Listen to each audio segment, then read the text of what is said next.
There's this big thing that's happening on every single social media platform where Chinese makers of products are now trying to expose luxury retailers and a get back play because they don't like the fact that they're starting to lose orders, having problems, and then ultimately losing money because their margins are so small. I'll explain it to you shortly. But this is what's happening in the social media space, and my timelines have been bombed with it. This Birkin bag at Hermes Boutique will cost you 38,000 USD. But what is the real cost out of the factory? Today, I'm going to break it down in front of you, step by step.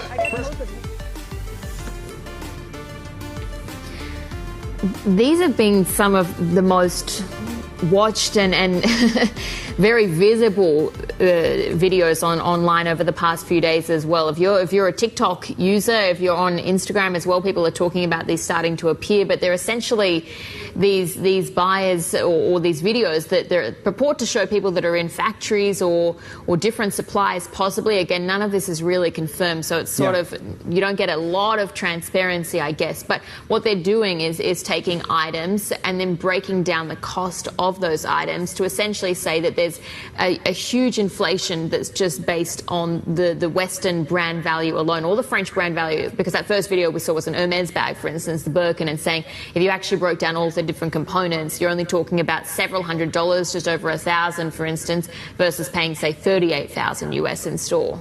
Yeah, and I would imagine you're actually getting, I wouldn't say you're getting pushback, because we reached out to some of the actual brands themselves and they've declined to comment on this, and whether or not we are actually seeing some of the influencers at the actual factories where their actual goods are created. And that's why you got to be careful, because a lot of these, okay, so it's a couple of different ways that you can look at this. The first way that you can look at this is you have to start to figure out which brands, which I know that people ain't gonna do that type of legwork, but let's just have the conversation. Which brands actually source out their products from these? Now, I know that there's other brands and certain luxury brands. I don't know anything about whether or not Birkin and stuff. I believe that the Birkin bags were supposed to be handmade in a specific place, and it takes so long in order for them to do so. But I don't know that for sure. But there are certain brands that do manufacture some of their products over into these places, and there's other brands that don't. And I'm not just talking about handbags. I'm talking about luxury items completely. One of the reasons why I like Swiss watches or I like luxury watches is because I know for a fact that these are made within those specific factories, handmade, and they only make so many of them. And it's not even made by a machine, it's made by a person inside of the factories that are in these locations where these watches come from. And that's one of the reasons why they hold their value. There are certain brands that then use these things, and it ranges anywhere from Lululemon to Alo to probably some of your favorite handbag retailers. And so now you see a lot of these places that source some of the products and then they create the knockoffs, or some of them actually are the manufacturers. I can't believe that they would be the manufacturers. And that's why I'm kind of taking this with a grain of salt. Some of them could be the manufacturers, some of them can't be. But I believe that there's an assault within our social media algorithms to try to show you this stuff, to then turn you against the luxury retailers inside of the United States of America. And I don't actually think that it's 100% true. Are luxury retailers using cheap labor in order to create products? I believe so. 100%. Do I think that it all completely comes from the places that's actually showing it on social media? I don't think so. Nope, not at all. Because then I'm starting to use the logic and say, well, why would luxury retailers, or why would the factories that create these products come online and ruin their relationship with the luxury retailers? Because that is the way that they make money.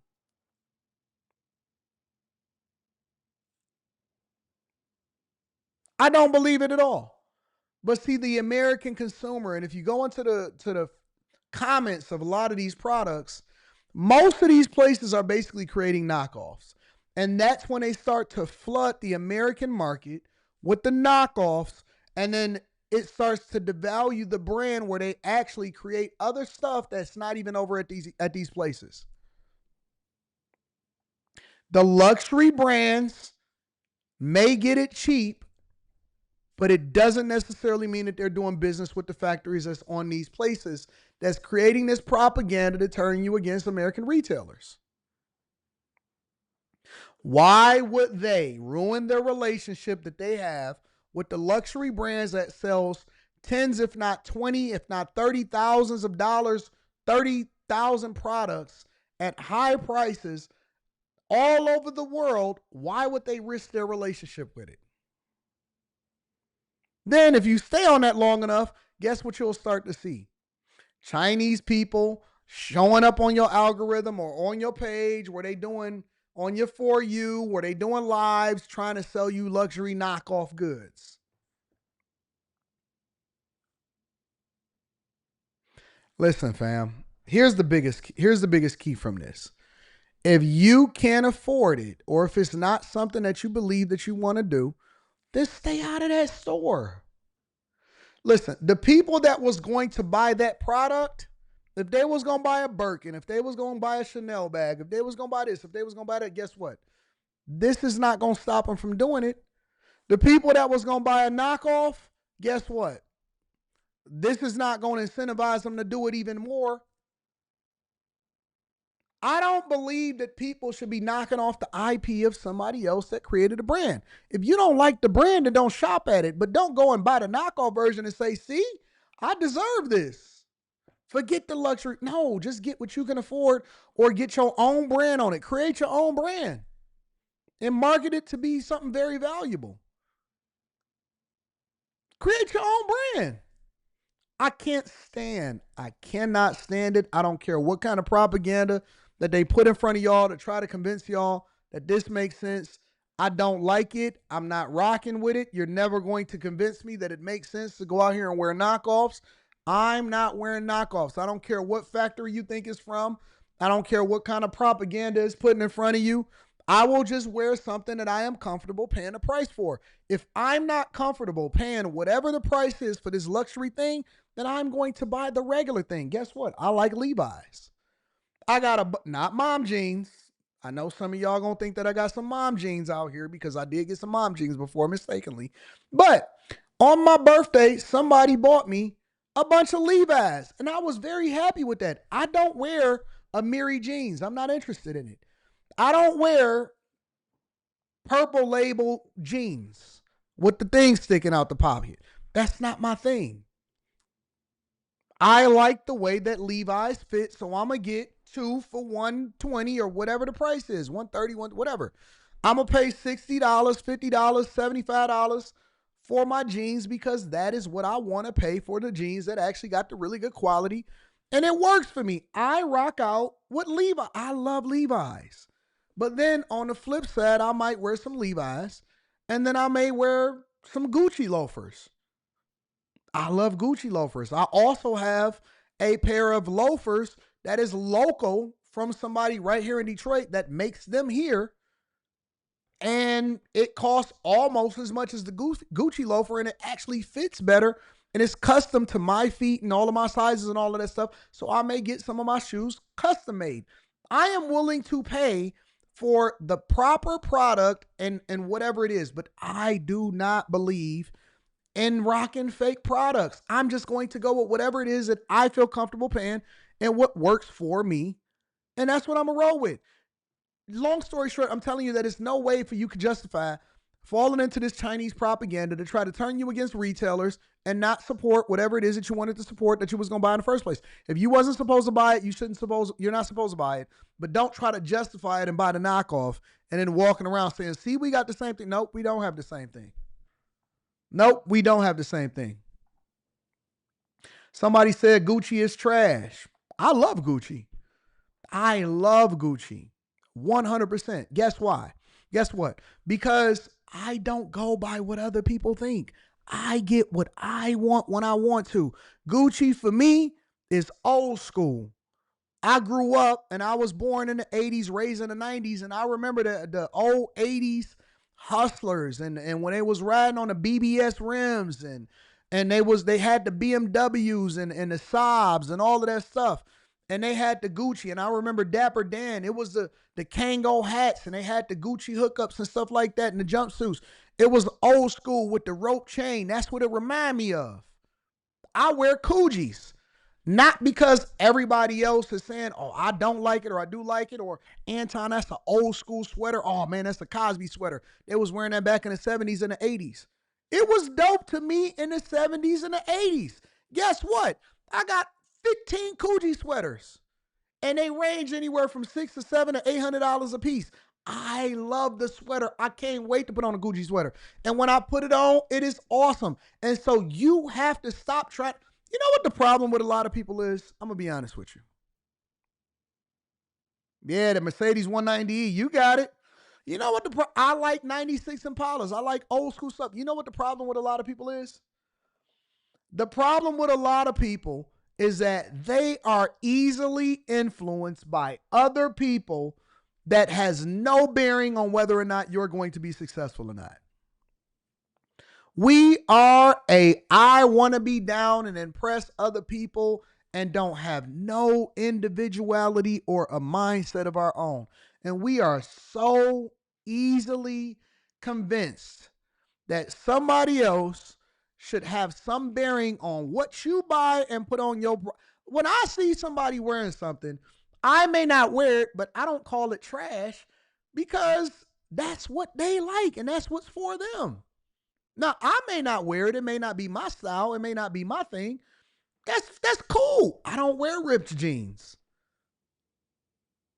I buy what I like, what make me feel great. When I get dressed and I'm feeling, you know what? I'm feeling dope. It's so easy for y'all to be little sheep and, oh, this, no, this, oh, this. Dog, find you. At some point in your life, you're going to have to wake up and find out what makes you great. Stop being so easily manipulated and for somebody else to have an influence on what you going to buy or what you going to wear. Don't you know that that's the corny part? They are, Antoine Johnson, too busy trying to please everybody else. I tell you what, it's not even always about what you wear. It's who wearing it. It's the confidence that you have to put it together. That's too much sauce for them. No, you got to get what everybody else got. You got to do what everybody else do. It's about who wearing it. You could take the same hookup and give it to two different people, and one person is going to look dumb and the other person is going to be fresh with it because they know how to rock it and they got the confidence to pull it off. And I love it. And I see somebody that's fresh or they may be doing something different. I'll be like, dog, that's dope. I mean, I couldn't pull it off, but that's dope on you. Oh, thanks, fam. I appreciate that. I love your individuality. Rita will take a tie and cut it up and add some bunch of stuff and throw a pin on her shirt or whatever and be fresh as hell all day, every day. And I'll be like, couldn't nobody pull that off but you. Couldn't nobody rock that but you. Couldn't nobody rock it with her. But she got her own style, her own individuality. She like Nike shoes. I don't really care for Nike shoes. She got her own style. My daughter got her own style. Everybody got their own thing. And y'all got to stop following the herd and start leaning into your own. Find out who you are. Find out who you are and rock it out according to whatever it is that you do. I like certain suits. And then the next day I may wear a hoodie. I like custom shirts that don't have nobody's name on it, that got my own name on it. And I wear that every single day on the Millionaire Morning Show. And then other days I might just wear a t-shirt that costs, $20, $30. And that is the shirts. And I got 1,000 just black t-shirts, black. And it's a certain brand and a certain cut and a certain fit and it's a certain quality, a certain cotton. And I wear those. And then other times I like wearing the old school Gucci, Dapper Dan down. You got to find you. Be comfortable being you. Stop trying to be everybody else. All right? And let me also say this. Just because you're wearing poor clothing don't mean you're rich. People keep trying to act like, oh, no, I dress down because wealth is silent. No, you just poor. No, you just poor. That's it. No, because wealth is silent and you shouldn't need all of those brands. No, that's you trying to cope with the fact that you can't do what you want to do when you want to do it. And so you keep on wearing them Crocs every day because wealth is silent. No, you just broke. It's a difference between choosing to do this and being required to be. That's why I don't even rock with that type of stuff. Because I'd rather do. I can't stand. People will tell me all the time, man, you could have put that money in. Who you talking to? We not in the same tax bracket. I can. And what you don't know is I have, but I also have the autonomy to do what I want to do and buy what I want to buy. You know why? Because it's my money. Everybody want to be like, no, wealth is silent. That's why I drive a 1992 Escort, because I don't want nobody to know I got money. Congratulations. We believe you. We think you broke as hell because you driving a 1992 Escort. Nobody is going to suspect or nobody going to try to finesse you out of your bag, sir. You got it. You got the 92 Escort. I say it's one life to live. Today I drove the Mercedes. Yesterday I rode the 911. I trade cars like you trade shoes. Yesterday I did the 911 all weekend for the birthday. The week before that I did the 96 Impala. The week before that we did the Challenger. The week before that we did the Cybertruck. The week before that we did the TRX. The week before that we did. I'm going to do what I wanted. I'm going to live. I am going to live life to the fullest. To the fullest. I'm not going to leave nothing on the table. And then you die and you was just suffering your whole time on this earth. No, do both. Be responsible, take care of your business, and then live life.